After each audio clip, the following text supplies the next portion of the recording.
del cerebro tiene mucho de estas áreas. En el área motora, vimos el área motora primaria y el área premotora, que sería como su secundaria, y el área suplementaria, el área motora suplementaria. Entonces vemos que cada una de estas aparecen en estas áreas. Vamos a ver un poquito más de otras áreas de lo que es el cerebro. ¿Por qué dividimos así? En el área motora primaria quiere decir que están las informaciones o se producen las informaciones básicas, como la de visual, auditivo, sensorial, motor, ¿sí? Lo más básico de estas funciones. Ahora, en el área motora secundaria o en cualquiera de las otras áreas secundarias, no es necesario que sea solo la motora, ocurren situaciones o reciben informaciones de la primaria, ¿sí? La secundaria, su función principal es recibir información desde la parte primaria, desde la corteza cerebral primaria, y hacer que esa información sea mucho más específica, ayudar a que esa información sea mucho más fina, mucho más precisa, complementa a la primaria. O sea, la secundaria recibe información del área primaria y hace que esas señales sean mucho más específicas, ¿sí? Es como que la ayuda a cumplir su función. Luego tenemos el área de asociación. Vimos ya varias áreas de asociación, pero hoy vamos a centrarnos prácticamente en las demás áreas de asociación. ¿Sí? Ya vimos la asociación de área de asociación somatosensitiva, área de asociación que sería la suplementaria, de la motora, vimos algunas áreas. Vamos a centrarnos ahora en otras áreas, ¿sí? Las tres principales áreas de asociación. Tenemos aquí la parieto-occipito-temporal, el área de asociación límbica y el área de asociación prefrontal. En este orden vamos a ir estudiando cada una de sus funciones. ¿Sí? Entonces vamos a empezar aquí por el área de asociación parieto-occipito-temporal. Y prácticamente su nombre ya dice toda su ubicación.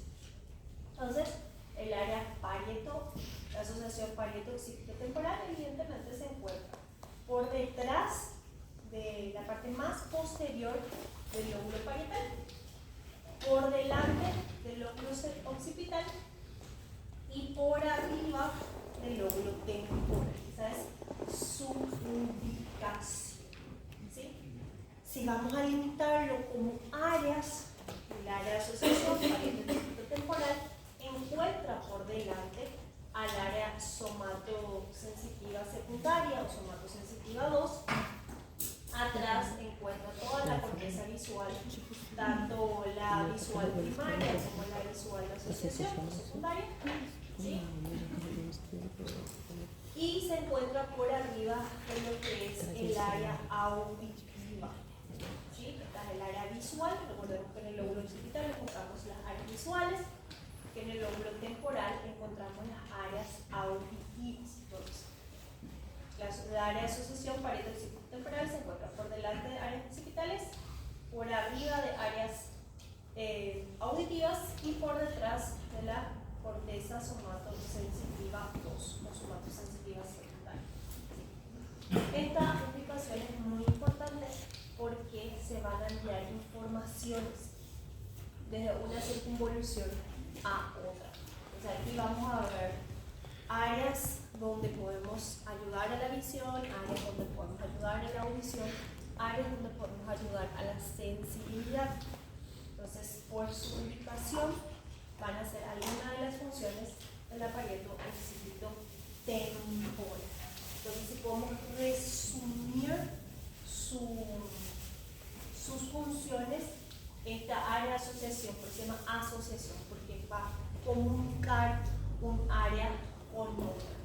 Y esta se encarga principalmente de lo que es la interpretación, tanto de lo que vemos, como de lo que escuchamos, como de lo que sentimos, ¿sí? Áreas de asociación, de interpretación de señales visuales, auditivas y sensitivas. ¿Sí? Entonces, dentro de esta área parietal cíclico-temporal vamos a encontrar otras subáreas.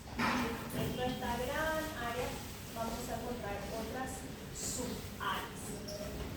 Entonces, una de las áreas que vamos a encontrar dentro del área de asociación parietal cíclico-temporal es la de coordenadas espaciales. Fíjense que aquí tenemos el área somatosensitiva, tanto la 1 como la 2, un poquito de lo que es el área de asociación somatosensitiva. Entonces hay una parte específica detrás del área somatosensitiva, por delante del área visual, ¿sí? Encontramos un área que es denominada de coordenadas espaciales, como si fuese que tengamos un GPS mental. Entonces, de repente, si alguno fue en algún lugar y como que se sintió un poco perdido, ¿sí? Tal vez da la sensación de que sé hacia dónde avanzar, como que hay una conciencia de por lo menos me dice hacia dónde avanzar, gracias a mi área visual, ¿sí? Entonces yo sé, necesito irme hacia el norte, necesito irme hacia el sur, hacia el este, hacia el oeste, y dirijo mi cuerpo según lo que estoy viendo, ¿sí? Entonces, o no les pasó que hay dos caminos, vos tenés que llegar a un determinado lugar y elegís uno de los caminos con una cierta sensación de, bueno, por acá creo que tengo que ir. Y esa sensación de por acá creo que tengo que ir, yo le llamo que es el GPS mental, ¿verdad? El GPS nos dice visualmente hacia dónde tenemos que dirigirnos. En este caso es gracias a estas coordenadas espaciales, a nuestro cerebro, ¿sí? Que nos ayuda a ubicarnos espacialmente y saber hacia dónde nos vamos a dirigir, ¿sí? Entonces, además de ubicación espacial de nuestro entorno, también una ubicación espacial de nuestro propio cuerpo, hacia dónde está dirigido, ¿sí? En este momento, si voy a ir, mi este va a ser hacia allá, ¿sí? Mi norte va a ser hacia allá, ¿sí? Entonces, me ubico espacialmente, tanto en mi propio cuerpo como en mi entorno. Para eso necesito ver, porque si no veo es muy difícil poder ubicar. Entonces, esa es una de las grandes funciones. Pero como también está el área auditiva, y parte de la información auditiva también ayuda a ubicarse, ¿sí? Es menos lo que ayuda a la parte auditiva. Las principales áreas que ayudan a ubicarse a las coordenadas espaciales son las informaciones visuales que recibe y las informaciones somatosensitivas, que es toda la parte táctil, de las articulaciones, tendones y demás, ¿sí? La propiocepción también envía información a esta área, eso es lo que más ayuda a ubicarse. Pero también ayuda un poquito la parte auditiva, ¿sí? Pues ahí tenemos nuestra GPS cerebral, por decir. Después, uma pergunta. ¿sí? Mas tem alguma coisa a ver sobre a memória ou não? Só. Tiene que ver sobre la memoria, o sea, es mucho más fácil ubicarse cuando vos ya conoces el lugar, ya sea de forma auditiva o de forma visual, ¿verdad? Esto explicaría, por ejemplo, que si un paciente se vuelve ciego después de haber sido un paciente visual, ¿verdad? Puede tener la vía visual activa y después el paciente se queda ciego, es como que con el bastoncito sabe hacia dónde dirigirse. Mucho menos ya, ¿verdad? Porque el área visual era la parte predominante, pero la parte auditiva en ese caso toma la preponderancia, ¿sí? Entonces por eso tiene o el perrito o el bastoncito, ¿sí? Que conoce, por lo menos su casa va a conocer los espacios y también hacen golpecitos o el perro muchas veces ayuda en ese movimiento del paciente. Ahí el área auditiva pasa a tener preponderancia. Entonces, claro que va a ser mucho mejor cuando el paciente tiene guardado en la memoria la información espacial, ¿verdad? Pero solamente aquel que haya pasado por eso, haya tenido un familiar que pasó por eso, es como que logra dimensionar eso. Yo les pongo el ejemplo más común, ¿sí? O lo mismo, ¿verdad? Yo sé exactamente dónde están todas las cosas de mi casa, ¿sí? ¿Por qué? Porque yo ya visualmente ya tengo ese recorrido mental, ¿verdad? Entonces, sí, mucho más, si hay memoria de por medio, actúa mucho mejor. Pero si no hay memoria de por medio, si es un lugar nuevo que vos no conoces, igual es como que hay una cierta, no sé si llamarle sexto sentido, pero es una, no sé si es sexto sentido la palabra, ¿verdad? Pero sí hay pues, intuición de hacia dónde tenés que dirigir. ¿Sí? Com relação aos esportes, na educação física, a gente teve que ter um grupo futsal que não deficiência visual.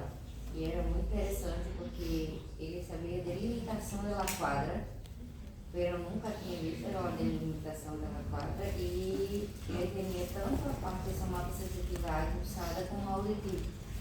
A pelota tinha um apito, um chocalho, e era muito interessante assistir porque nós outros estávamos deslumbrando porque teníamos que quedar calados e tinha vontade de e não podia todo mundo. Porque era um momento em que eles precisavam realmente ter toda essa sensação da quadra, eles se jogavam no chão para tentar ver a delimitação da quadra e também a audição pela pelota dirigindo. Muitíssimo interessante. Qué interesante jugar fútbol siendo ciego. Entonces, ahí vemos las funciones gráficas cuando sucede. A capacidade de coordenadas espaciais tem a ver com a gente. Eu vou todos os dias para um local e no outro dia mudou, mas aí eu pego a mesma direção naquele dia. Mudou, mas o meu cérebro não. Eu vou naquele automático. Quando eu vejo, eu cheguei naquele lugar e não era, porque mudou. Claro, pero sí, tiene mucho que ver, solamente que al no ser el lugar, vos igual vas a tener la capacidad de redirigir. ¿Sí? Ponele.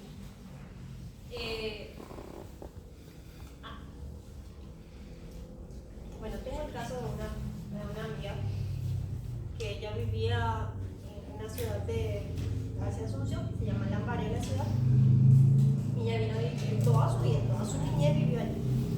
Y ella vino a vivir nuevamente a Ciudad del Este, su tiempo de estudio. Un día nos invitó a su casa de infancia. Entonces, bueno, agarrábamos el carro, yo pensé que, bueno, su casa de toda la vida. Su casa de toda la vida, entonces no vamos a necesitar poner en el Google Maps dónde queda la casa. Entonces ella nos lleva por el camino, pero nos perdemos como unas 2 o 3 cuadras antes. Porque yo no tengo la información de cómo era su casa, hacia dónde se dirigía, hacia qué cerca de vecinos árboles había. Ella sí sabía más o menos dónde queda la casa. Yo dije, yo no te puedo creer que vos no sabes dónde queda tu casa. No podés perder el camino de tu casa.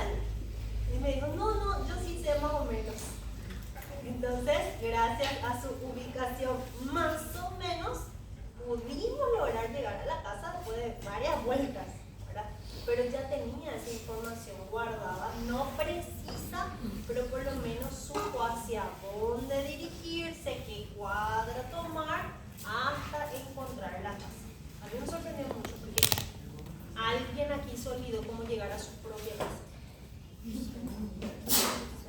O sea, Entendeu? É o único lugar que você chegou. ¿cómo? Se eu me mudei há pouco tempo, no caso, assim, umas tipo 2 meses, eu às vezes eu esqueço o caminho. No, pero la casa de tus padres, toda tu vida. Ahí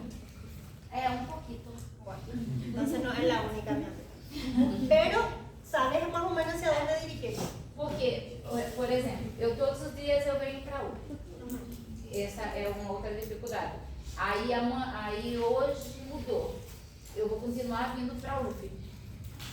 Como eu também já fui para o shopping de carro e voltei de ônibus. Eu esqueci o carro. Esses laços. Assim. Já fui no médico, ninguém. Puede suceder. Puede suceder. Tem esses. Eu esqueço mesmo que eu fui. De mim, mudou de sala, o pessoal brinca muito, porque eu realmente vou para aquela sala antiga. E sempre tem isso. Já fiz vários médicos. No, bueno, ahí tenemos que evaluar si es el tema de la memoria, ¿sí? O en el área de asociación. ¿Por qué? Porque puede ser un tema de memoria en el sentido de que muchas veces nosotros vivimos muy en automático. Vivimos muy en automático y hacemos las cosas por la famosa inercia. ¿Sí? Si es algo que yo hago todos los días, como que yo ya no pienso para hacer. O sea, fíjense que ustedes, si se ponen a pensar, prácticamente todos los días llevan el mismo orden en su rutina de hacer las cosas. O sea, el hecho, mi rutina es, me levanto, voy al baño, voy al sanitario y después yo me baño. Entonces, es como que yo todos los días me despierto y yo ya me levanto a hacer eso de forma automática. Yo no tengo que pensar para hacer eso. Yo no tengo que pensar el orden en el que voy a hacer las cosas porque yo todos los días hago mi mismo orden. Entonces, muchas veces yo agarro, cierro el portón, salgo del carro, cierro el portón, me voy y después dije, ¿será que cerró el portón? ¿Por qué? Porque yo no estaba prestando atención a lo que estaba haciendo. No hay una atención plena. ¿Por qué? Porque como yo hago las cosas de forma automática, yo mientras tanto estoy já pensando em outra coisa. O médico falou que o meu pensamento é muito rápido e o corpo não acompanha. Falou isso aí, eu tava no meu automático, que para minha cabeça, meu cérebro é mais fácil isso, eu colocar no automático. Justamente es porque este es el automatismo en la vida que vivimos y nosotros estamos haciendo una cosa, pero muy difícil es centrarse en atención hoy día, centrarse con atención en esa cosa que estamos haciendo, ¿sí? O no se dieron cuenta que ustedes cuando dirigen pueden cantar, pueden pensar, pueden buscar, pueden hacer de todo mientras están dirigiendo. ¿Por qué? Porque ya aprendieron a dirigir un carro. Ahora, cuando estaban empezando a dirigir es como que necesitaban mucha atención. Hoy en día me voy tranquila y ya voy hablando pero ya voy hablando por teléfono, voy a poner la música, ya voy a hacer otras cosas. ¿Por qué? Porque yo ya aprendí en automatismo a hacer ese proceso sin necesitar pensar. Entonces, cuando vos te diste cuenta, llegaste, no era porque viniste pensando en otra cosa durante el proceso de trabajo. Pero se puede trabajar con el mindfulness. Mindfulness te va a ayudar muchísimo. Muito bom. La conciencia plena. A respiração, quando a gente foca, tem paciente que chega fazendo, quase terminando o corpo e fala, nossa, que gostoso na perna, mas eu já tinha feito a outra. Só que não tinha parado. Daí agora na sessão, antes de começar, eu faço fazer uma respiração de 4 a 5 segundos pra pessoa, aí deita e relaxa. Claro. Porque senão chega... Exactamente. La verdad que nosotros, obviamente, no todos van a estudiar fisiología. Vamos sinceros, no todas las personas tienen la materia, ¿verdad? Pero cuando empezamos a entender el funcionamiento especialmente de nuestro cerebro, que controla prácticamente la función de todo el cuerpo, tanto el neuro como el endocrino, son los dos grandes sistemas que controlan el cuerpo. Entonces es como si fuese que vos podés tomar acciones para poder controlar, dominar, ejercer un dominio pleno sobre esas funciones, ¿sí? Entonces, el simple hecho de respirar, que prácticamente nacimos, lloramos, respiramos, es automático. Ese proceso de respirar genera cambios en nuestro cuerpo. Entonces, si yo tengo un paciente que está muy ansioso, respirar funciona. Un paciente que está muy aturdido, respirar funciona. Traz presença. ¿sí? Hace que se haga consciente de la situación que está sucediendo en su cuerpo, ¿sí? Entonces, nosotros se puede, hay varios estudios donde determinadas acciones ayudan a modificar la respuesta del cuerpo.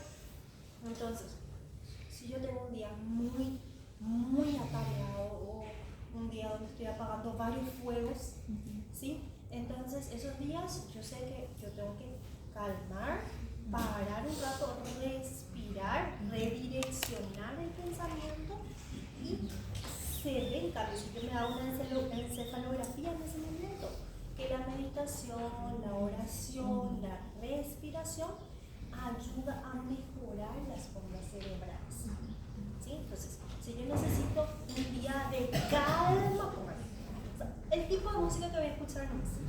Si yo necesito un día más de calma, voy a escuchar música que tenga un sonido más tenue, más violón, más sonido de agua, sonido más suave, más música clásica. Ahora, si yo estoy en un día donde necesito mayor alegría, necesito mayor fuerza, bueno, voy a elegir otro estilo de música. Esto evidentemente no es, o sea, no es según el significado que le demos. Hay gente que le da paz mental escuchar metal. Eso depende ya del gusto de cada uno, pero esas ondas auditivas también generan ondas cerebrales, ¿verdad? Entonces, nosotros ya habíamos estudiado que ciertos movimientos del cuerpo, porque cuando estudiamos neurotransmisores, y que después vamos a estudiar hormonas, ciertos movimientos del cuerpo liberan estos neurotransmisores, liberan estas hormonas. Entonces, toda esa parte de, qué sé yo, las personas que hacen estas actividades físicas, el tipo de actividad física que te guste, no hace falta que sea academia, pues no hace falta sí o sí que sea funcional, crossfit, puede ser una zumba, puede ser un caminar por algún lugar. O sea, el movimiento del cuerpo genera la liberación, por ejemplo, de endorfinas. Y las endorfinas son los analgésicos naturales del cuerpo. Si un paciente con un dolor importante, qué sé yo, está muy cansado el paciente, está todo contracturado, le podés indicar, anda a hacer una clase de pilates. Te va a doler más después, pero vas a salir aliviado. Anda a hacer una clase de zumba, anda a hacer una clase de natación. ¿Qué tiene que ver la actividad física? La liberación de estos neurotransmisores y estas hormonas. Yo soy muy, a ver, por eso a mí, no es porque sea mi materia, no sé si fisiología me escogió a mí, yo le escogí a fisiología desde siempre, porque siempre amé fisio, porque me ayuda a entender perfectamente el cuerpo mío y del paciente y cuáles son las herramientas que yo puedo darle para transformar la enfermedad en bienestar. Porque no siempre voy a lograr curarle al paciente, no siempre voy a lograr sanarle al paciente, pero por lo menos puedo aliviar Qualidade de vida, né? calidad de vida. Nada más una paciente con dolores crónicos y ella estaba en una de sus crisis y pocas veces yo le llego a internar por dolor. Entonces, ¿qué pasa? Yo sé que el apego hacia una persona con la cual vos tengas intimidad genera la liberación de endorfinas. Entonces, ¿qué pasa? Yo tengo así un día caótico, pero veo que ella está mal, entonces como que respiramos y hacemos un buen trato. Esto se puede aplicar en todos los pacientes. Yo no les digo que con sus pacientes sean muy cariñosos, ¿verdad? Pero en este caso yo puedo porque es mi mamá. Entonces, una caricia, un estar, un tocarle, un abrazarle, estás bien, que esa atención hace que los niveles de estrés del cuerpo, porque el cuerpo está en un nivel alto de estrés con grandes descargas de adrenalina, por lo tanto durante una crisis dolorosa la presión va a estar por el techo, ¿sí? Bastante alta, ¿sí? Eso va a aumentar el dolor, va a aumentar la frecuencia cardíaca, hace que el sistema nervioso se estrese más. La glándula suprarrenal libera más adrenalina, noradrenalina, por lo tanto cortisol también, y es un cortisol a la noche, pero el cortisol a la noche no es recomendable. Entonces yo entiendo toda la dinámica del cuerpo, y si bien en ese momento yo no tengo para hacerle un suero, una vía en mi casa, ¿verdad? Entonces me voy, le pido al doctor, pido ayuda, le pido al doctor que le dé la medicación, y yo hago mi parte de hija. Mi parte de hija es amarle, porque al amarle estoy calmando su sistema nervioso. Y entender que me va a pedir 7 veces irse al baño. ¿Por qué? Porque al darle el suerito, al bajarle la aceleración al paciente, su presión arterial está alta, y al forzar la diuresis, yo bajo la presión. Al bajar la presión, calmo el corazón. Esa dinámica es lo que yo quiero lograr con ustedes. ¿Qué puedo hacer yo por el otro, por mi paciente, por mi familiar o por mí mismo para poder regular? Que yo tengo que tener la capacidad de conocer a mi cuerpo y entender sus cambios como para poder revertir. Yo siempre les digo, el cerebro puede ser manipulado para bien o para mal. Ustedes tienen en sus manos el conocimiento para salvar una vida o para enterrar la vida. Tienen el conocimiento. ¿Sí? Entonces, ¿cómo sería para salvar una vida? ¿Y cómo sería manipular el cerebro? Por ejemplo, el cerebro no distingue la realidad de la fantasía.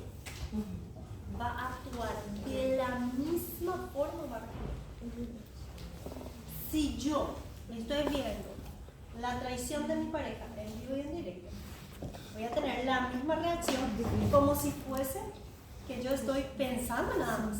Sufro de la gente y me creo películas en la cabeza y ya reacciono y ya tomo decisiones. Entonces nos creamos situaciones mentales antes de que suceda, y a eso le llamamos ansiedad o crisis de pánico.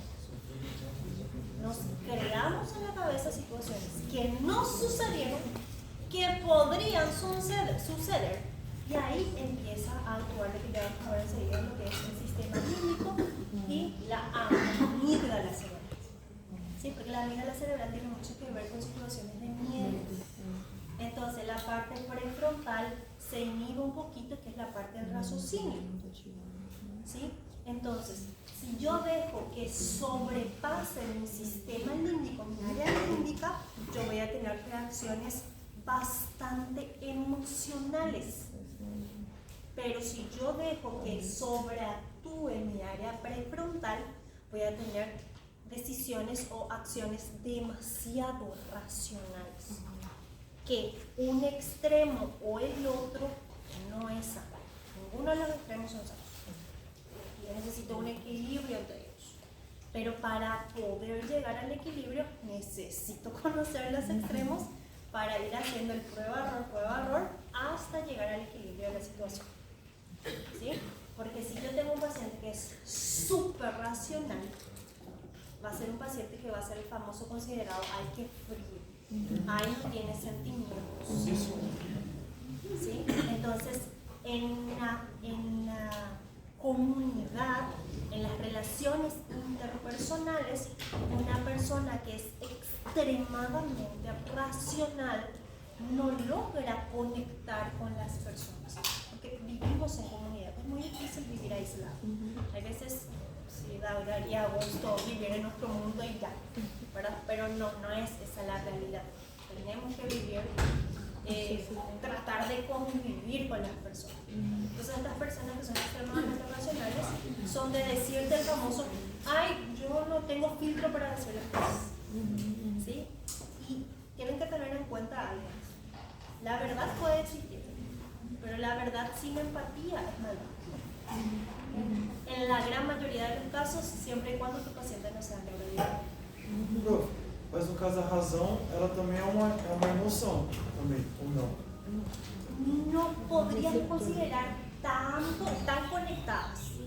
Están conectadas, pero no puedo llamarle como una emoción como tal, porque la emoción es efímera. Yo puedo razonar y mantener la razón, me hace tener un pensamiento prolongado, pero la emoción es efímera. Y cuando la emoción se mantiene en el tiempo, pasa a ser un sentimiento. La emoción es para el tiempo. O vi algo, me reí y terminó. Eso es una emoción. Ahora, un sentimiento es, yo todas las veces que me acerco a una determinada persona, me causa la emoción de alegría, me causa la emoción de bienestar. Entonces, con el tiempo se va a generar un vínculo, si es recíproco, obviamente, se va a generar un vínculo con la persona.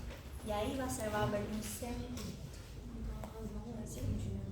Entonces, sí son un poquito, o sea, son dos conceptos diferentes, pero que actúan en conjunto, ¿verdad?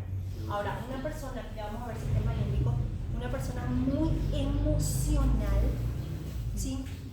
Una persona muy emocional también es difícil para la sociedad y para uno mismo, ¿sí? ¿Por qué? Porque la persona que es extremadamente emocional, justamente por eso, emocional, la emoción es efímera, es momentánea. Me dejo llevar por lo que estoy, por la emoción que estoy sintiendo en ese momento.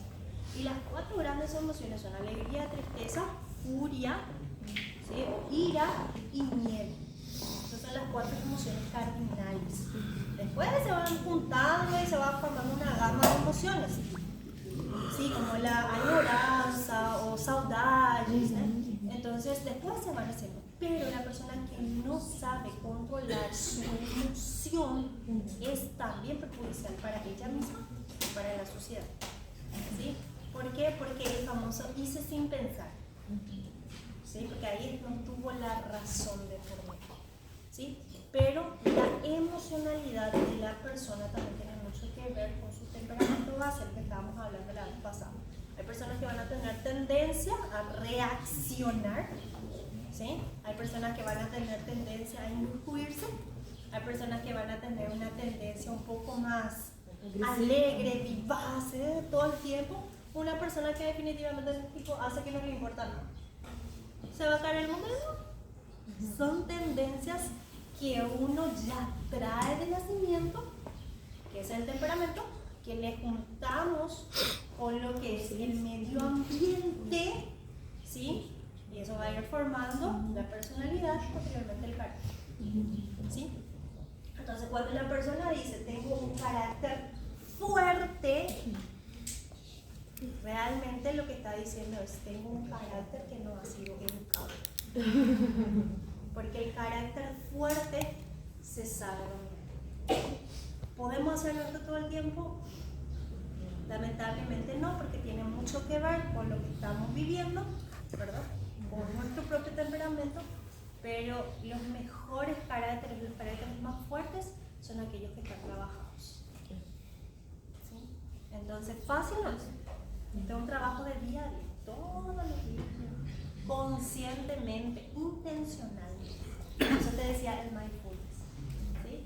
Yo, en psicología, yo tendría que practicar, pero eso estamos diciendo con el doctor Luis, el neurólogo, yo fisiólogo, y nosotros comemos con nuestro teléfono. Porque es el único momento que tenemos como para desconectarnos del mundo. Entonces él me dice, estamos comiendo con el teléfono. Sí, seguimos viendo la serie, ¿verdad? Que sabemos que está mal, pero una mala decisión firme. Porque justamente de ahí viene este tema de las pantallas en los niños. ¿Sí? No, o sea, obviamente para los padres como no tan caótico darle como la chupeta, hoy en día en la pantalla son las chupetas, para tranquilizar al niño, no genera situaciones positivas en el cerebro. ¿Por qué? Por el exceso de dopamina que está liberando. Y la dopamina ya vimos que en ciertas áreas es estimulante, pero en ciertas áreas es inhibitoria. ¿sí? Entonces, las decisiones que tomemos para mí tienen mucho fundamento fisiológico. Yo prácticamente, las cosas que hago con ustedes no son al azar, son decisiones que yo tomo de forma pensada, ¿sí? Con intencionalidad, ¿sí? ¿Por qué? Porque quiero lograr un efecto, ¿sí? Obviamente que si yo les digo, chicos, voy a hacer esto y va a pasar esto, yo ya te estoy predisponiendo, y la predisposición muchas veces causa o resistencia o colaboración. Entonces hay personas que van a colaborar y dicen, che, qué bueno, y hay personas que van a decir, no, yo me resisto y no logro el efecto que necesito en mi paciente. ¿Sí? Yo tuve un caso de hay que tener mucho que ver, tenemos que tener muy buenos clínicos. Una paciente que justamente vino por un caso de migraña al consultorio, ¿verdad?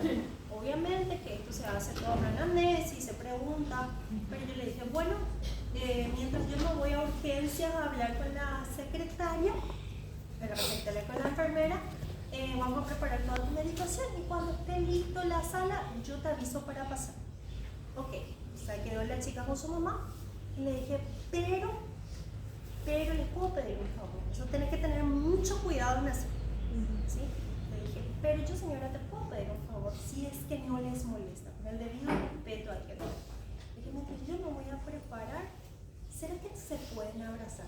Les pido solamente el tiempo, que me voy a urgencias y vuelvo. Va a ser rapidito. Necesito solamente que se abracen. Entonces, el abrazo durante aproximadamente 3 a 5 minutos baja las defensas del paciente. No las defensas inmunológicas. No las defensas inmunológicas. Las defensas de estar en modo alerta. Entonces, cuando yo vuelvo al consultorio, que no fue rápido, no fue mucho tiempo, yo ya encuentro un mar de lágrimas. Un mar de lágrimas ya encontré. Deixa eu ver esse segundinho. Un segundito. Entonces, ¿qué es lo que yo vuelvo al... ¿Qué pasó? La sobrecarga emocional del paciente hace que me haga crisis de migraña a repetición. Entonces, ¿qué pasa? Porque yo como médica de familia necesito saber el contexto del paciente. Yo siempre digo que los médicos de familia capaz sean los más chismosos. ¿Por qué? Porque vos necesitas saber el ambiente del paciente, el contexto familiar, ambiental del paciente. Entonces, cuando yo volví, obviamente, no, eso no quita que le voy a dar la medicación, que le voy a dar todo el tratamiento, pero el paciente, antes de pasar a la urgencia, se sentía un poquito más aliviado. ¿Por qué? Porque hubo una descarga emocional en un ambiente seguro que era el amor. Una paciente hipertensa, urgencia, me iba a hacer un pico hipertensivo, pero por suerte la paciente estaba consciente.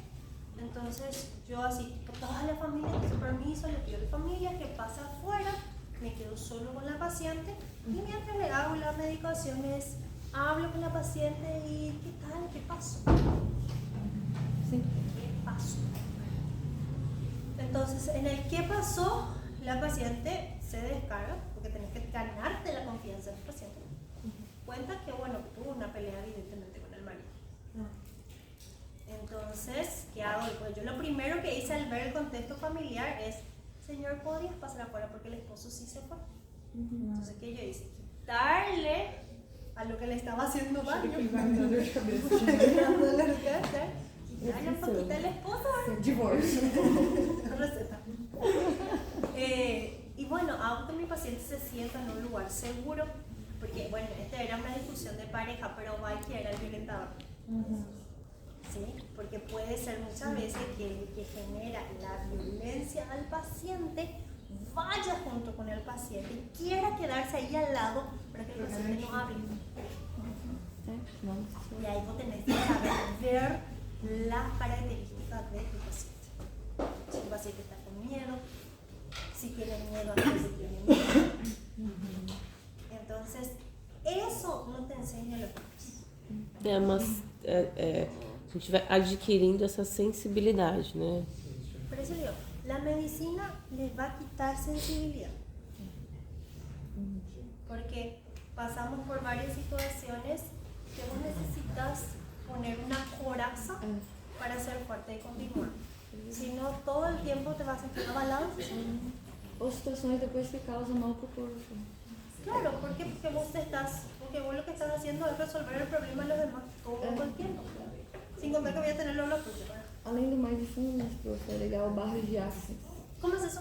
Barra de axis é uma terapia integrativa. É tudo que é medicina oriental, que é profilaxia antes de haver o problema. Então, a barra de axis tem 32 pontos na nossa cabeça. E esses pontos, né, a gente vai o toque, que daí usa o mindfulness também. E esse toque tem sexualidade, criatividade, memória. E daí nisso ele regula, ele abaixa as ondas cerebrais para que você receba informação para depois você agir. Porque tem situações onde a gente já tem uma crença, por exemplo, eu falo de um assunto que eu não gosto, então já, entendeu? E daí o barra de axis, ele acalma essas ondas cerebrais. Tá entendendo? Excelente, porque eso es algo muy importante que bueno, hay un orden en las cosas en el cerebro. Porque nosotros no disfrutamos el ambiente, no podemos salir del ambiente. Y un ambiente que ahí es donde en psicología se habla mucho de la niñez. La niñez de cada uno deja marcas para la vida. No determina el adulto que vas a ser, pero direcciona al adulto que vas a ser. Ya, si sos responsable y consciente, podés cambiar la situación. Puede ser que hayas crecido en un ambiente súper sano, por lo cual vas a ser una persona mucho más sana para la sociedad. O puede ser que creciste en un ambiente terrible y si en la adultez, cuando ya tenés tu mayoría de edad, y vos te haces responsable por las situaciones, o sea, cuando sos niño no es tu responsabilidad, no es tu culpa. Y también en el adulto muchas veces no es tu culpa, pero cuando somos adultos nosotros somos responsables de nuestros derechos. Si yo tuve una determinada vida, puede que voy a actuar de una cierta manera, pero como yo ya soy responsable, yo no le echo la culpa a los demás, sino que tomo acción sobre ese tema para tener mejores resultados. Por eso les digo que se puede dominar el cerebro. Entonces, es lo que yo creo, mis creencias, generan mi emoción y mi posterior sentimiento. Lo que yo siento, lo pienso. E como eu penso, atuo. É uma pirâmide de psicologia isso que você falou, né? Dos pilares, de como que é construída as ações, né? Sí. Por eso la parte de la acción, la parte prefrontal, el raciocinio, tiene mucho que ver con lo que creo, lo que siento, lo que pienso. Claro, porque vos podés cambiar tu pensamiento cambiando tu emoción. Cambiando la emoción, a la larga dominando la emoción, se cambia la creencia. Lo más difícil de cambiar es una creencia. Eso es lo más difícil. ¿Por qué? Porque la creencia fue creada con el tiempo. Está enraizado. Exactamente. Dependiendo del contexto del paciente. Eso es lo más difícil. Entonces, pero se puede. Yo que trabajo con pacientes con dolores, tratamos de trabajar esas áreas. Pacientes con dolores crónicos deben ser acompañados de forma psicológica. Muchas veces el paciente, al menos los más de 50, 60 años para arriba, se resisten mucho. No quieren. ¿Sí? Me decía una tía, a mí mi papá y mi mamá toda la vida me pegaron, me trataron mal, pero nosotros no tenemos ningún trauma. Y nosotros los primos. Que mentira. Nosotros vamos a terapia por causa de ustedes. Por ahí. Não tem trauma porque No, passou no pra hay frente. trauma y nosotros los primos. Um ciclo. Un ciclo que todo el mundo paga terapia. Entonces, es como que en ese momento ellos no sienten, no pueden percibir. Y lo que el paciente no es capaz de darse cuenta, no es capaz de hacerse responsable. Entonces, bueno, le acompañás al paciente en ese proceso. Tem a cultura também, né, prof? Sobre cuidado, saúde mental. Sí, por eso nosotros trabajamos mucho con salud mental hoy en día. Sí, creo que los médicos, bueno, hoy en día en la vida lo voy a decir, pero los médicos somos los que menos salud mental tenemos. Professor, seria legal você fazer uma sessão de neurohipnose. Você que gosta de fisiologia e áreas do Ay, cérebro. para esa área no me meto. Ay, yo no. É muito legal. Tuve una alumna que me quiso hacer hipnosis y dije, no, querido, no. Me resisto. No sé, tengo miedo a lo que me Eu va a saí hacer. chorando da sessão, mas foi No, bom. o sea, sí, pero no quería que mi alumno me haga. Entendi No sé muitas qué podía coisas. haber pasado en ese momento. Dije, muchas gracias, muchas gracias. Bueno, entonces siguiendo todo con lo que son las áreas. Esta es un área que sale en el examen, chicos, que es el área de Wernicke. El área de Wernicke es el área de la comprensión del lenguaje. Porque alguien aquí habla chino mandarín. ¿Chino? Decí un poco 3 palabras, por favor.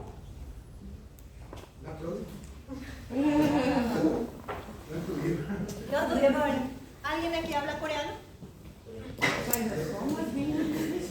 Então conseguimos Alguém fazer as assiste dorama provas. aqui? Sí, yo.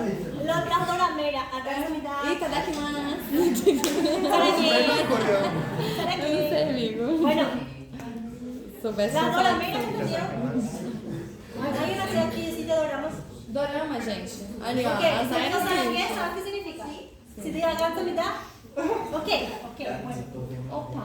Opa. ¿Qué es lo que estoy diciendo?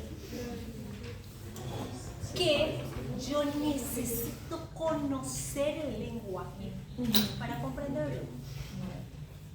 Pero si vos a mí me pones esas palabras en coreano escuchando, yo entiendo. Pero si me pones la letra, yo no entiendo. Oh, exactamente, porque el área de Wernicke tiene mucho que ver con la comprensión auditiva y con la comprensión visual. Entonces, yo entiendo el lenguaje porque escucho y porque veo cómo se escribe. Não precisa. Puede ser que solamente sea uno o lo otro. ¿Sí? ¿Cómo sería uno o lo otro?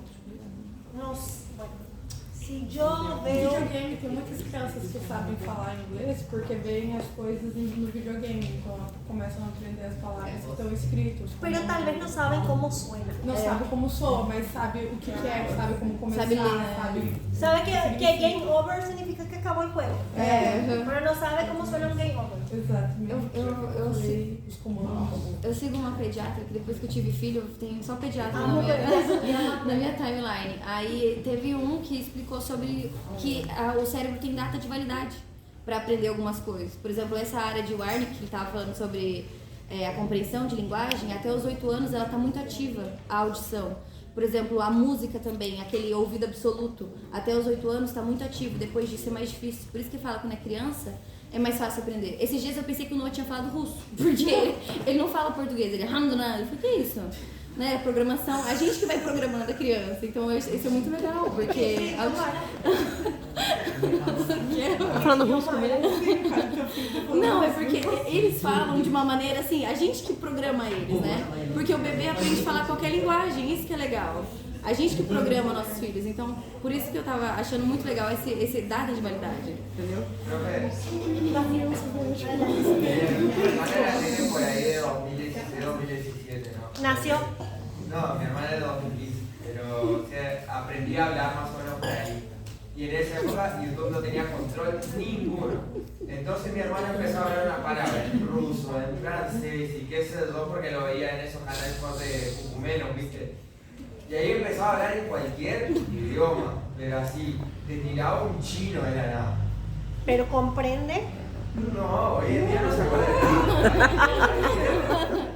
Hay videos de él hablando cualquier idioma. O sea, era impresionante. El nene con 2 o 3 años no hablaba ni español ni portugués.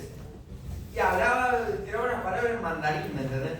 Sim, claro. Pero saben que las familias que son multiculturales, ¿sí? Las familias multiculturales, el niño puede que tarde un poquito más en hablar, porque para hablar yo tengo que comprender. Y la comprensión que yo estoy teniendo son auditivamente varios idiomas, visualmente varios idiomas. ¿Qué es lo primero que se aprende? El auditivo. Después el visual.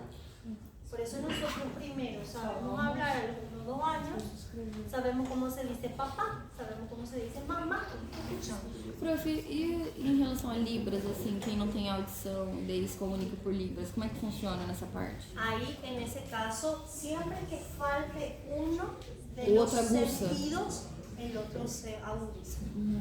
Entonces, una persona, obviamente, para que vos puedas hablar lenguaje de señas, la parte visual y la parte táctil va a estar muy estimulada.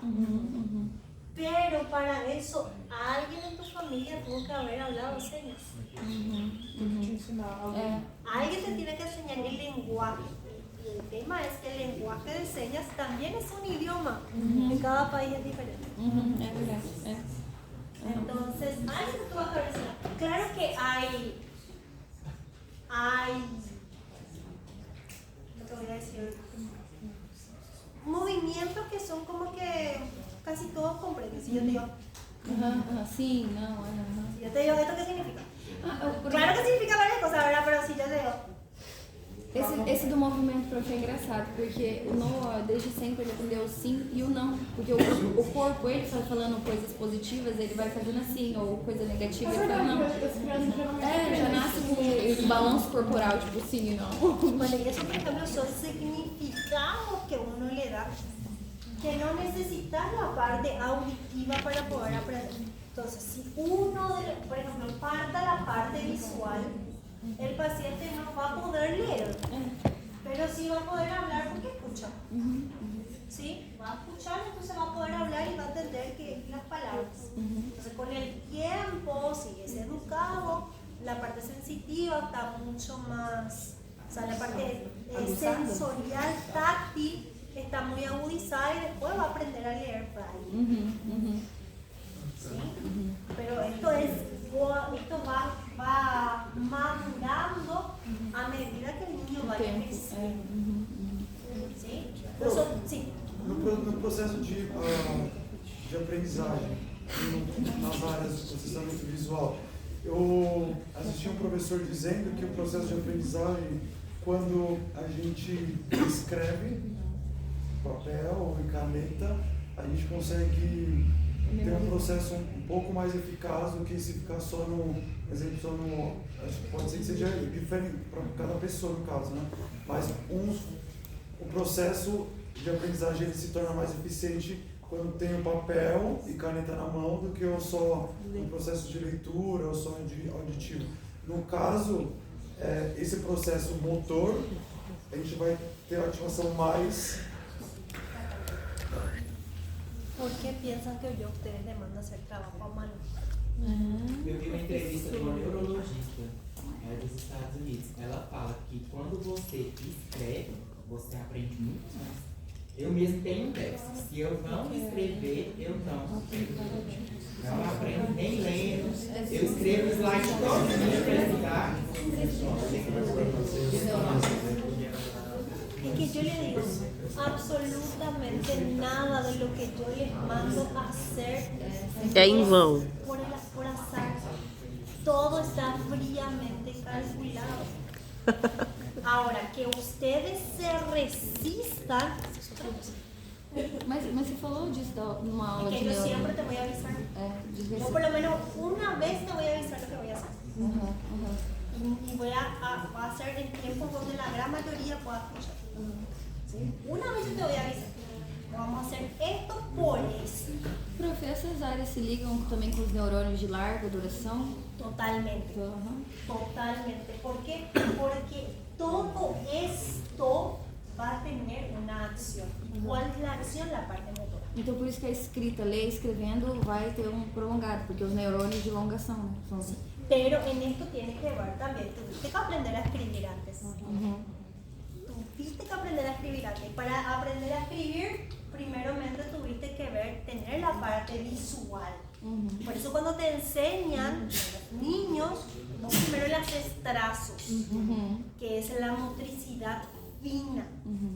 Una motricidad gruesa es que vos pueda tu paciente moverse, pueda caminar. Eso es una motricidad gruesa. Y muchas veces a los niños se les hace esto. Se les hace escribir una letra E, se le pone en el piso una letra E gigante y que él tiene que hacer el recorrido. Mas isso começa com a alimentação, onde você consegue voltar. Saben que por eso es más difícil, pero en niños que saben escribir con letra cursiva, con letra junta, sí, tienen mejor desarrollo. Tudo é um processo, né? Absolutamente. Tudo é um processo. Pero ¿qué pasa? Yo puedo ser pediatra, o puede que no sea pediatra, pero puede que sea mamá, puede que sea tía, puede que sea madrina. Y yo tengo la responsabilidad de hacer crecer una persona sana. Para eso son los O cuando ya tenés esa tu responsabilidad. Porque hay una vida que depende de vos para hacerlo. Rafi. Pero, volviendo al tema ese de los niños multiculturales, lo que pasó con mi hermano y con mi hermana, por lo menos, fue que veo que aprendieron a hablar en espacio, no es que tardaron más. Pero primero, sí, hasta los 2 años normal, no balbuceaban, ¿no? Ahí empezaron a hablar los 2 idiomas mezclados, pero mezclados totalmente, o sea, la misma palabra en 2 horas distintas la decían en 2 idiomas distintos. Ahí a partir de una cierta edad, por el mapa distinto, empezaron a separar los idiomas. Ahí empezaron a hablar, por ejemplo, en casa suena en portugués, afuera suena en español. Pero... ¿A los cuántos años aproximadamente? Si aprendieron a hablar entre los 2 y los 3, empezaron a separar ese idioma a los 4. No fue mucha diferencia, pero es como que ya aprenden los 2 mezclados y llegan a un punto que ven, no, en mi casa no hablan así, lo entiendo los 2, pero en mi casa no hablan así, y en la calle hablan de otra manera. Y en la calle es cuando los niños van a la escuela. Claro, en la escuela hablan en español, en mi casa nunca lo vi hablando en español. Entonces empiezo a hablar en mi casa solo en un idioma, afuera solo en otro. Y hoy en día es una parafernalia porque yo y mi hermana nos criamos en los 2 idiomas y ahí mientras hablamos mezclamos. Pero, por ejemplo, mi hermana ahora que está estudiando en Brasil, está empezando a dejarse con eso de raciocinio en español. Pero aprendieron así, o sea, primero mezclados y después se empezaron a separar cada uno, después el aula. Sí, eso ya es la madurez, pero sí ocurre eso. Por eso, en familias multiculturales hay que dar un poquito más de tiempo a los niños para que puedan asociar las palabras, comprenderlas y ahí tener un lenguaje. ¿Sí? Yo aprendí los 3 idiomas porque escuchaba los 3 idiomas. O sea, nosotros tuvimos mucha influencia de las emisoras brasileras, entonces yo aprendí a escuchar, o sea, yo entiendo el portugués. Pero siempre me senté frente a la tele a ver, de ahí no hablar. Entonces, vos me hablas portugués, te entiendo perfecto. ¿Por qué? Porque estuve influenciada desde los 4 o 5 años, donde es el mayor tiempo donde uno absorbe. Aprendí a hablar en español, es mi lengua materna, pero mi familia siempre habló en guaraní. O sea, me pueden hablar guaraní, español y portugués al mismo tiempo. Inclusive tenía compañeros musulmanes y yo entendía.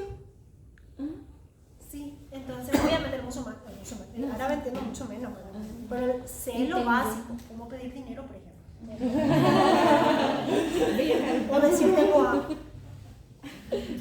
algunas expresiones un poco alzadas.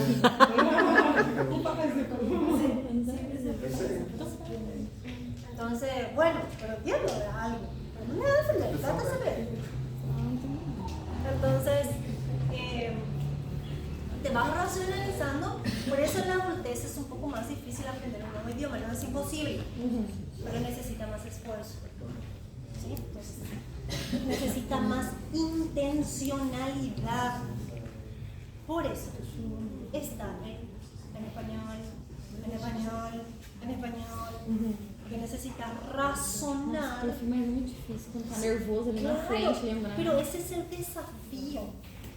Ese es el desafío. Y ustedes, como médicos, tienen que aprender Doutora, mas esse a trabajar sobre eso.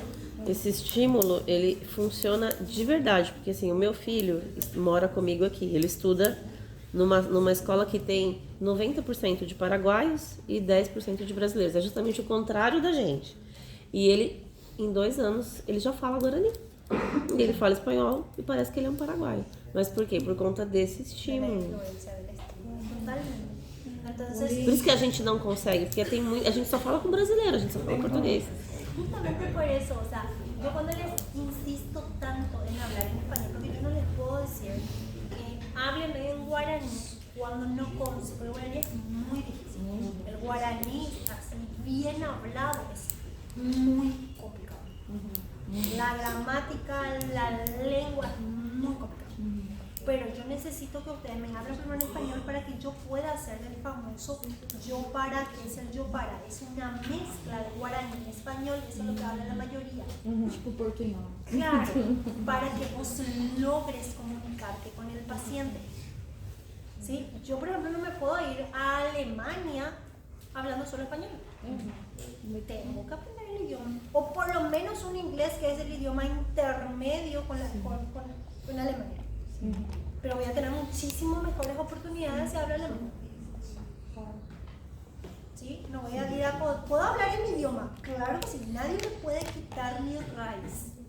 Pero tengo que adaptarme al nuevo lugar donde yo necesito. Profe, só a última pergunta antes de você encerrar. Quando... Eu tô curiosa, gente, desculpa. No, es que está bien, o sea, É que é legal, interessante prestar atenção. amo que gracias al Señor están participando. Por exemplo, quando você tá em coma e você acorda depois falando em outra língua, que isso já aconteceu, tem casos onde a pessoa ela perde a língua materna e ela desenvolve outra linguagem e acorda falando como se...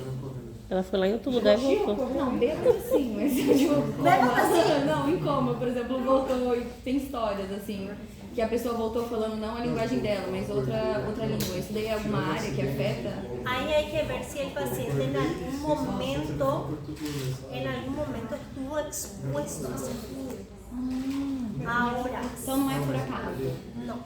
Si estuvo expuesto a ese idioma, puede que tenga sentido.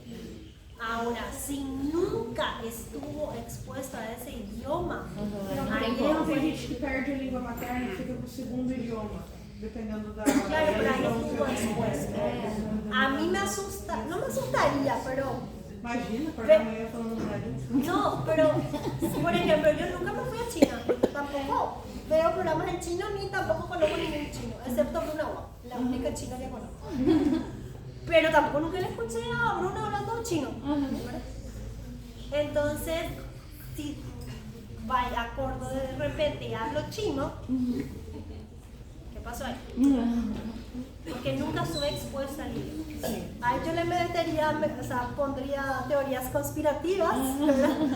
Que en mi vida pasada, lo digamos. No, pero bueno, ahí sí tendría que hacerse un análisis un poquito más profundo, evaluar al paciente, pero lo más común es que sí ya estuvo expuesto al idioma del paciente. En algún momento se guardó esa información en el subconsciente. ¿Sí? Entonces esto es súper importante. El área de comprensión del lenguaje. Yo solo voy a poder hablar y escribir si comprendo lo que estoy diciendo. Yo solo puedo tener una conversación si comprendo lo que se está diciendo o se está escribiendo. Yo solo voy a poder escribir de manera fluida sin copiar. La cosa es copiar todo como copiar. Miro la figura, copio una figura igual. Pero que yo pueda escribir fluidamente es porque yo comprendí lo que leí. Puede que no comprenda auditivamente, pero comprendo visualmente. Pero es muy difícil comprender visual sin auditivo. Lo más común es comprender auditivo sin visual, sí. aprender visual sin auditivo no están ocupados. Entonces, esta área de Por isso que a Wernicke, gente ¿qué aprende a pasa falar si el primeiro, para paciente depois escrever. daña su área de Wernicke? Es tema para más adelante. Otra área es la circunvolución angular, ¿sí? Vamos a encontrar también en esta región por detrás del área parietal, encima del área temporal, delante del área occipital, acá está el área de Wernicke, por encima del área de Wernicke vamos a encontrar esta área singular o circunvolución angular. Aquí tiene mucho que ver, es el área, ¿sí?, que conecta la parte visual con la parte de la comprensión.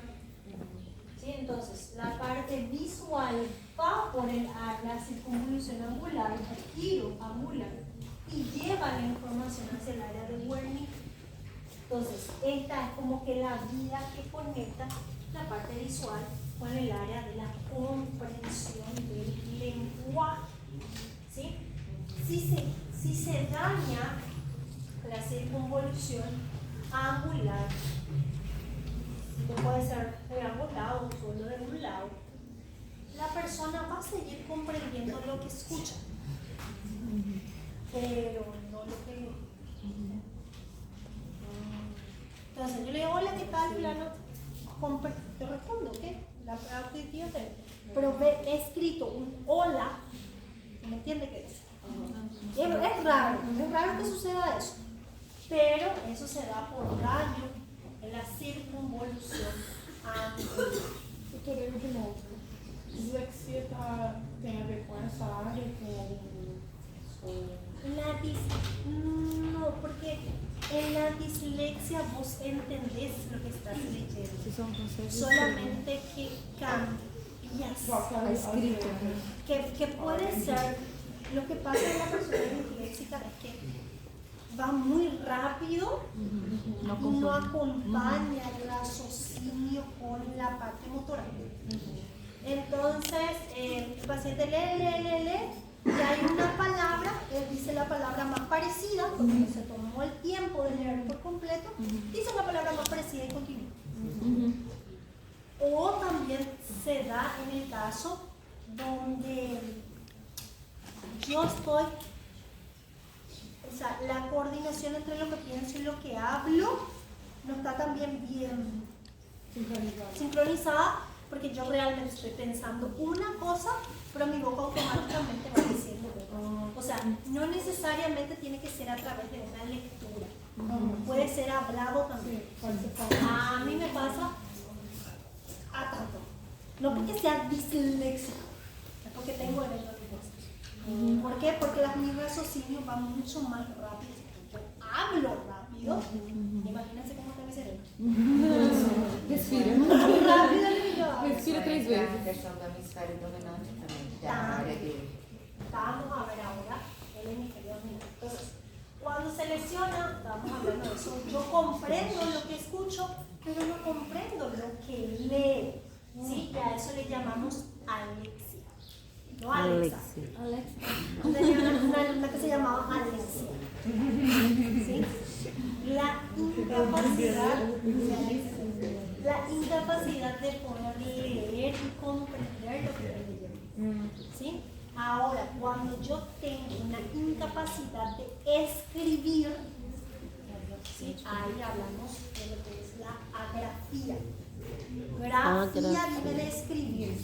Si yo no puedo escribir, es la ausencia de la escritura. Entonces ahí es agrafía.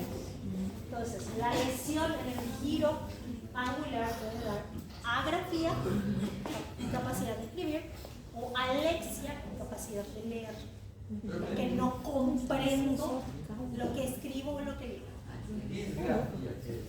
Disgrafía es cuando vos tenés una alteración, no es que no sabes escribir, o sea, no es que no sabes escribir, pero te dificulta.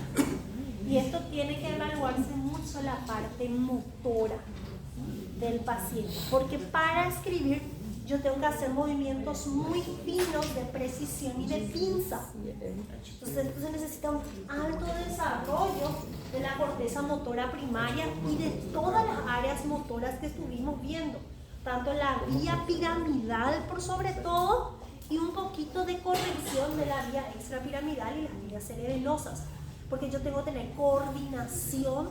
Entonces, aunque es chiquitito el movimiento, aquí es bastante preciso el movimiento, que se necesita una madurez del sistema nervioso para lograrlo, ¿sí? Por eso los niños empiezan a escribir correctamente a los 6, 7, 8 años, ¿sí? Y que tampoco su letra es divina, maravillosa, a no ser que haya tenido estimulación temprana. ¿Y cómo se le estimula a los niños? Con cosas grandes. Y esto es intencional. Todos los días. Es, no sé, agarro ¿qué querés? Agua. Repetí conmigo. Agua. Agua. ¿Sí? ¿O qué querés? Leche. Leche es muy difícil porque tiene la CH. O en el caso de ustedes, la T. ¿Sí? Entonces, palabras fáciles. Palabras más fáciles. Entonces, bueno, y no sé, vos podés hablar, tu hijo quiere un fideo. Vos podés hablar del fideo 600 cosas. ¿Qué textura tiene? ¿Qué color tiene? ¿Qué dimensión tiene? ¿Sí? ¿Querés agua? ¿Querés el agua en un vaso? ¿Qué color es el vaso? ¿Querés una manzana? La manzana, ¿qué color es la manzana? Entonces, si vos le estimulás al niño, entonces vos empezás a hacer que el niño madure o tenga un correcto neurodesarrollo. Y para eso hay que estar presente. Doutora, por exemplo, a dislexia é uma lesão nessa área. E existe tratamento para dislexia? Qual seria? Sí. Cuando es dislexia, no está dañada por completo el área. Solo falta un esfuerzo, es como una fisioterapia. Y ahí es donde entran los fonoaudiólogos. Não chega a ser então uma lesão nessa área, é apenas uma falta de estímulo. Ahora, la agrafía, ahí sí, o la alexia, ahí sí ya es una lesión. Pero este realmente es área de fonoaudiología, que ellos estudian todas las áreas de comunicación del cerebro, todas las áreas de lenguaje del cerebro, y hacen pruebas al paciente para ver cuál es el área que falta estimular. Por eso ellos trabajan muy de la mano con los neurólogos y con los psicólogos. Psicología y neurología trabajan muy de la mano con fonoaudiología para comprender dónde está el área a ser trabajado. ¿Sí? Muy bien. Luego tenemos un área que está bien por debajo. Fíjense, está por delante del área visual. Aquí tenemos la parte visual primaria, secundaria. La primaria donde vemos y la secundaria donde procesamos qué significado tiene, y por delante hay un área. Y en la parte más abajo de la circunvolución posterior del lóbulo parietal, acá está el Wernicke, acá está el área visual, y aquí hay un área bien abajo que se llama denominación de objetos. Por delante del área visual, por detrás de lo que es el área auditiva. Entonces, por eso la intencionalidad. Esto es una garrafa. Esto, entonces vos empezás a enseñarle al niño cada objeto, qué significa y para qué sirve. ¿Sí? Para eso. Entonces hay un área que se llama de denominación de objetos. Claro que esto va a ir variando de acuerdo al lenguaje del contexto social donde se vive. ¿Sí? Porque decir agua se puede decir en diferentes idiomas. ¿Sí? Van a tener palabras diferentes, o qué sé yo, decir garrafa para nosotros es termo. ¿Sí? Vaso para ustedes copo. Entonces, cada objeto, ¿cómo se llama? Y eso es de acuerdo a lo que tenés que ver el objeto. No tenés que ver, después tenés que escuchar cómo se dice. Por eso su ubicación está aquí. Bien. Y se dan cuenta que por eso esta área de asociación se llama parieto occipito temporal. Estas son todas las áreas que vamos a ver dentro de la gran área de asociación parieto occipito temporal. ¿Sí? Este ya vimos. ¿Sí? 4 subáreas. Bueno, podemos continuar un poquito más.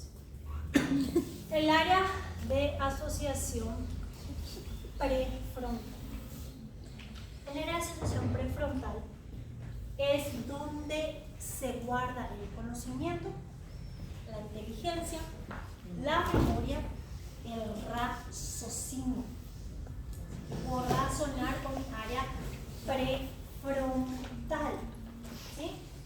Entonces fíjense que yo tengo acá el área sensitiva, el área motora, el área prefrontal, en la parte más anterior del lóbulo frontal, y acá tengo el área de Broca, donde es formación de la palabra.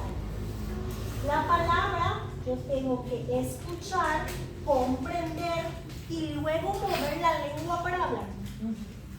¿Sí? Pero para eso está la parte motora acá. Lo mismo, yo tengo que ver la palabra, comprender, ¿sí? Mandar a la parte escrita, ¿sí? Y ahí yo empiezo a formar la palabra. ¿Sí? Entonces, gracias a todas estas conexiones, entonces planificar, razonar, pensar, todo esto, la memoria, todo se encuentra en el área prefrontal. Esta área prefrontal recibe información sensitiva de todo el cuerpo. Y recuerdo que nosotros estuvimos hablando del circuito del núcleo caudado. Después de cerebelo hay una clase de núcleos basales y ganglios basales, la última clase. ¿Sí? Tiene mucho que ver acá los ganglios basales para trabajar con el área prefrontal. Aquí, el área prefrontal tiene que trabajar el área motora, los ganglios o núcleos basales y el tálamo, y tiene que hacer un circuito de información para que el área prefrontal pueda ejecutar sus funciones. Aquí es toda la lógica matemática y demás. ¿Sí? Entonces, la resolución de problemas. ¿Sí? Y el médico todo el tiempo está resolviendo problemas.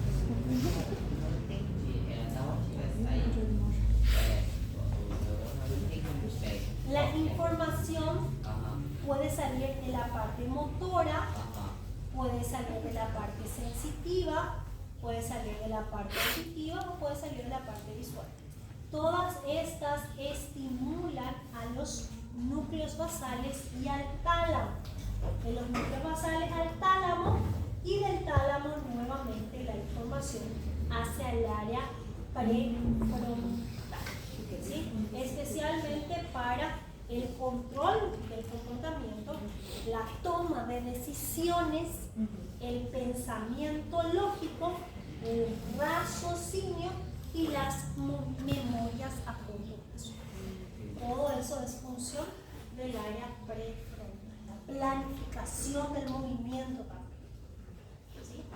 Entonces, por eso toma decisiones. ¿Cómo voy a mover mi cuerpo? ¿Qué voy a decir? ¿Qué estoy pensando? Tiene que ver con lo que recuerdo recientemente. Porque para que yo tome una decisión tengo que recordar lo que pasó recientemente. ¿Sí? Entonces, todo eso es área prefrontal. Luego tenemos el área de Broca, que ya habíamos hablado. Sí, el área de Broca, que es la que se encarga de formar la palabra. El área de Wernicke se encarga de comprender el lenguaje y el área de Broca de reproducir el lenguaje. Acá el área prefrontal planifica lo que va a decir. ¿Saben cuando usted así,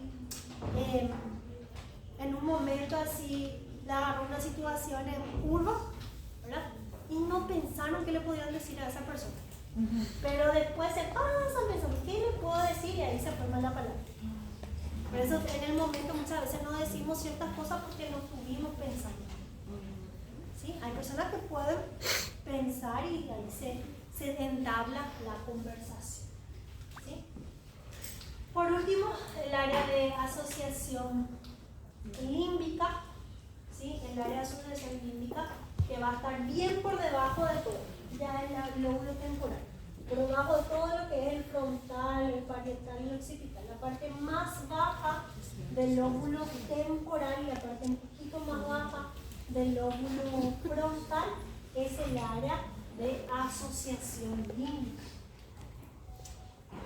No sé, le voy a mentir si les digo que nos va a dar tiempo de estudiar el sistema límbico.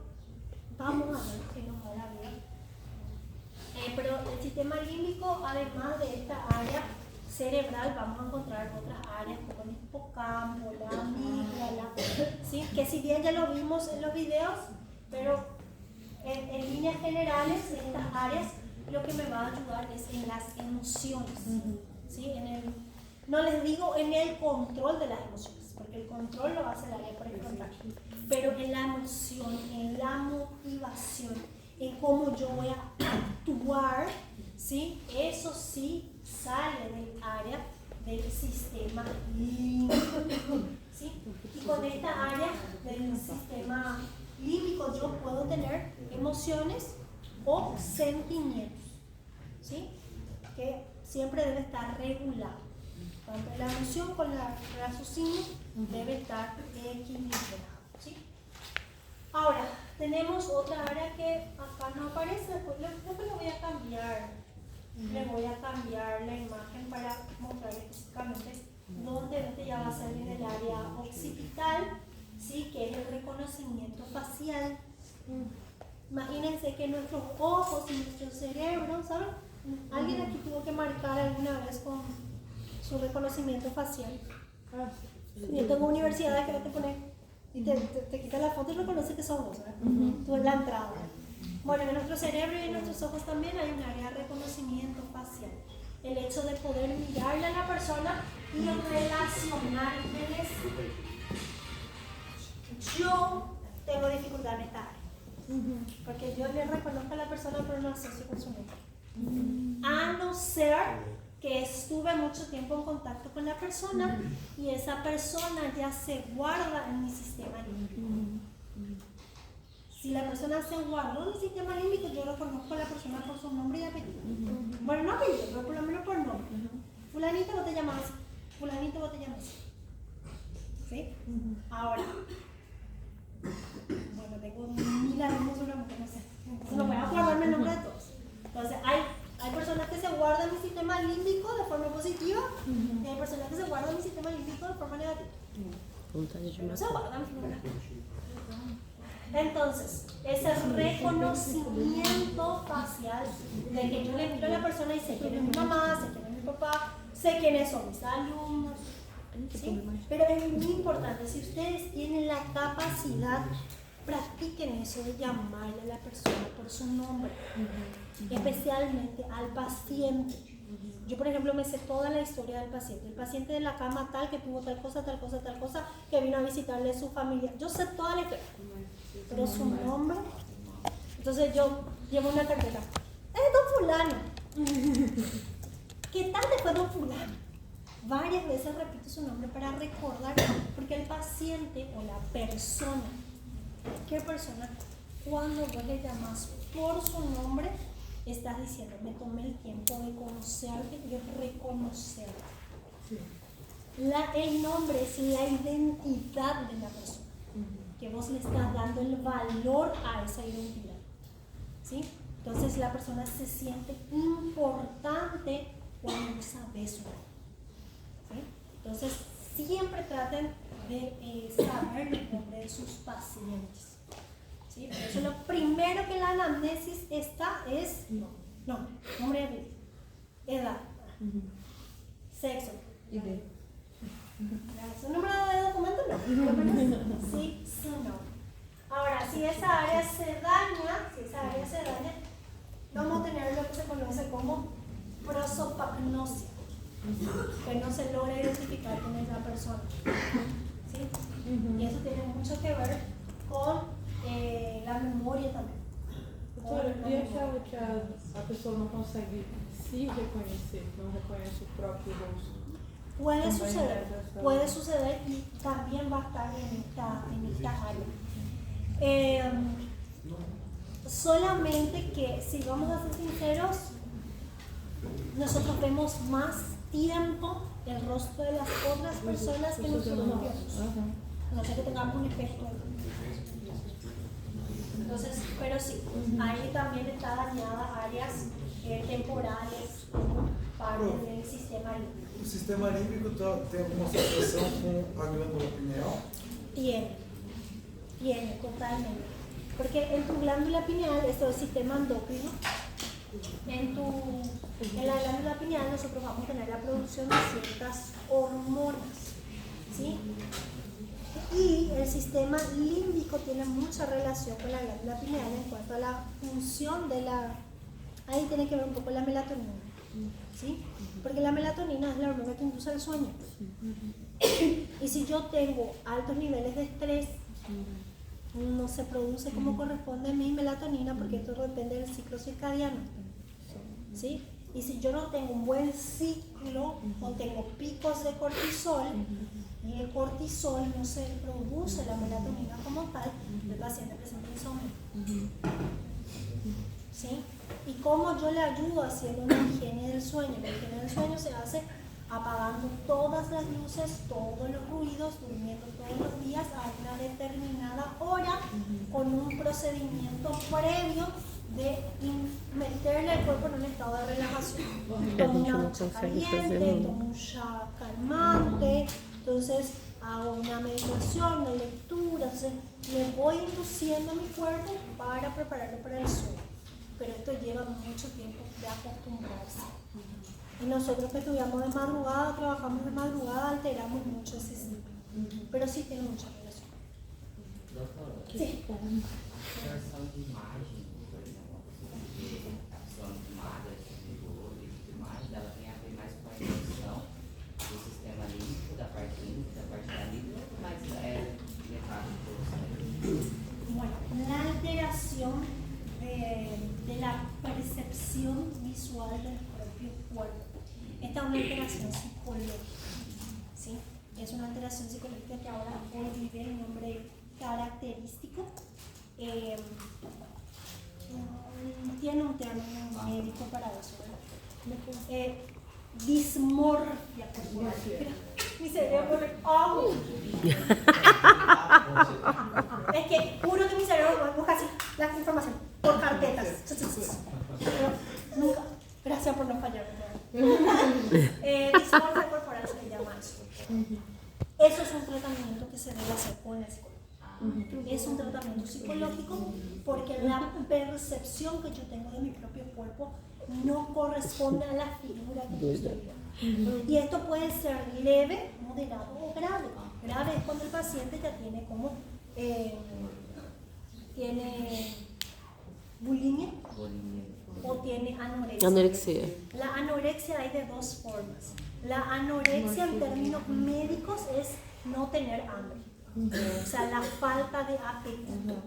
Pero la anorexia de forma psicológica es aquel paciente que es extremadamente magro, flaco, pero él se sigue viendo gordo. Por eso insistimos mucho en el no hablar del cuerpo de nadie.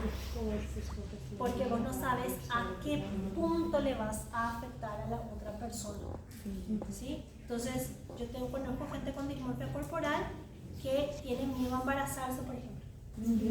Retrasa el embarazo por el hecho de que no sabe cómo va a reaccionar psicológicamente con su cuerpo. Entonces debe ir acompañado.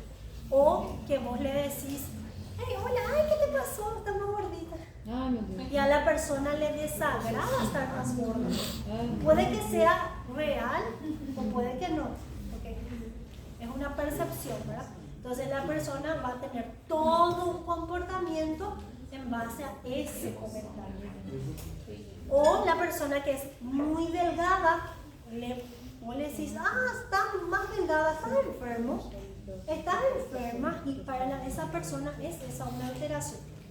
Entonces, para evitar herirle a los demás, si le ves más flaco o más gordo, no digas nada. El día que te guste, como ves, le hace saber tu admiración. Pero emitir está más flaco, está más gordo. Tenía una amiga que decía, tengo espejo en mi casa. Y mi espejo es demasiado malo ya como para que no vuelvas a decir. O sea, ahora sí, cuando le ves así, es cultural, ¡ay, qué lindo! Pero si no vas a decir nada positivo, cállate. ¿Cuál es la necesidad de la opinión? Yo a veces les quiero decir a la gente, ¿quién te preguntó? Sí, pero obviamente por respeto. Bueno, mañana vamos a hablar toda la función del área de Wernicke, que ya falta poquito. Sí.